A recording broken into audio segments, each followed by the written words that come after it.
Kama sisi hapo tunaelekea katika uchaguzi, natoa nasaha wa Tanzania wote, watu hawachukue sifa ambayo sisi dunia inatambua. Tanzania ni kisiwa ya amani. Watanzania watu wakarimu, Tanzania watu wapole, Tanzania watu wanapenda nchi yao na amani. Na tusifike na hii tabia, wala sikudanganya watu fulani, watu wa siasa. Kama nasema Sheikh Al-Albani rahmatullah alayhi, min siyasa tarku siyasa. Katika siasa kaa mbali na siasa. Siasa manake leo wako ugomvi, kesho wanaelewana, sisi tusiki. Lakini sisi tuangalie maslaha ya nchi yetu, maslaha ya amani nchi yetu. Mtume Muhammad anasema man bata amina fi sirbihi, yote amelala sehemu yake nyumbani kwake amani, amamliki quta yaumihi, anamiliki chakula ya siku ile, muafan fi jasadihi, mwili yake hana ugonjwa. Sema laqad hidat lahu dunya bihadafiri, huyu mfalme Allah amemkusanya kwake dunia. Tanzania kubwa kuliko mimi, kuliko wewe, kuliko mtu yote, kuliko chama yoyote.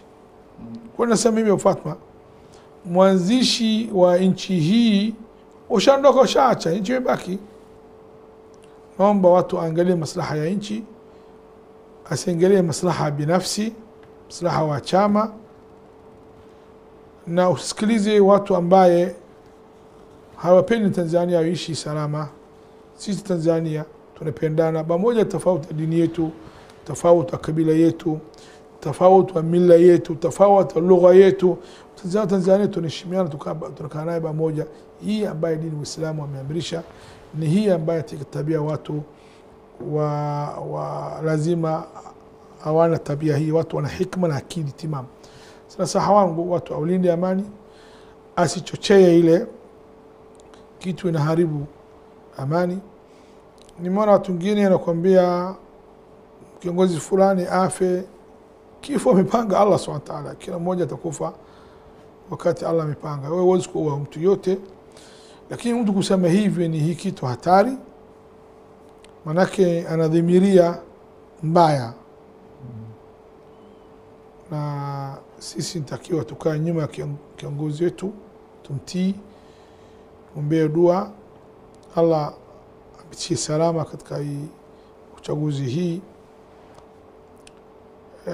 Mimi sina chama maalum, lakini kimujibu wa dini lazima tuombee dua Waislamu wa Tanzania wote kwa jumla, na uchaguzi apite kwa salama salmin, ili tuombee dua kila siku na kila sala zetu, kila tunaomba dua na Mungu shahidi hivi. Wala mimi sifanyi hivi kutaka sifa ya fulani anisikie, anione.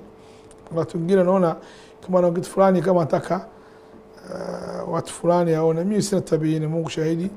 Hii ni ambaye dini yangu ameniamrisha nimwambia nchi yangu wa Tanzania na nchi wa Islamu yote. Sasa wangu leo watu asichezee neema ambayo wanayo. Wanasema Waarabu, in kunta fi ni'matin far'aha fa inna al-ma'asi tuzilu an-ni'am wa dawim 'alayha bi shukri al-ilah fa inna al-ilaha sari'u an-niqam. Kama neema unayo, hifadhi neema hii isiondoke. Kuondoka neema hii utalinda kumtii Mola wako. Ushaanza kufanya maasi au kumaasi Mola wako, neema hii itaondoka, itasambaratika. Tuangalia nchi ambayo wakuli walikuwa amani, Sudani, leo wanaishi vipi? Tuombee nchi yetu Tanzania, uchaguzi apite kwa salama salmin. Allah mlinde رئيس وتنزانيا سامية سلوح حسن. اللهم نسألك أن تحفظها يا رب العالمين، وأن تأخذ بنصيحتها لما تحب وترضاه، وأن تدر الخير على يديها للعباد والبلاد يا رب العالمين. اجعل لها بطانة صالحة ولا تجعلها بطانة طالحة. من أراد بها وبتنزانيا سوءا فأشغله في نفسه ورد كيده في نحره. اللهم عليك بأعدائهم وأعدائنا يا رب العالمين. اللهم انصر إخوان المستضعفين في كل مكان، وخاصة فلسطين على اليهود المعتدين. اللهم عليك بالصهاينة يا رب العالمين ومن ناصرهم يا ذا الجلال والإكرام. اللهم شتت جموعهم، فرق كلمتهم، نكس أعلامهم، اقطع دابرهم، استأثر شافتهم. اللهم ربنا آتنا في الدنيا حسنة في الآخرة حسنة وقنا عذاب النار. اللهم اشف كل مريض وعافي كل مبتلى ورد كل قائم واهدي كل ضال يظن الناس بنا خيرا وإن شر الناس لم تعفو عنا. اغفر لوالدينا ووالد والدينا وارحمهم كما ربونا صغارا. أمتنا على الإسلام وعلى التوحيد، وجنوبنا وبنينا أن نعبد الأصنام. صلى اللهم على محمد وعلى آله وصحبه. الحمد لله رب العالمين. جزاكم الله خير.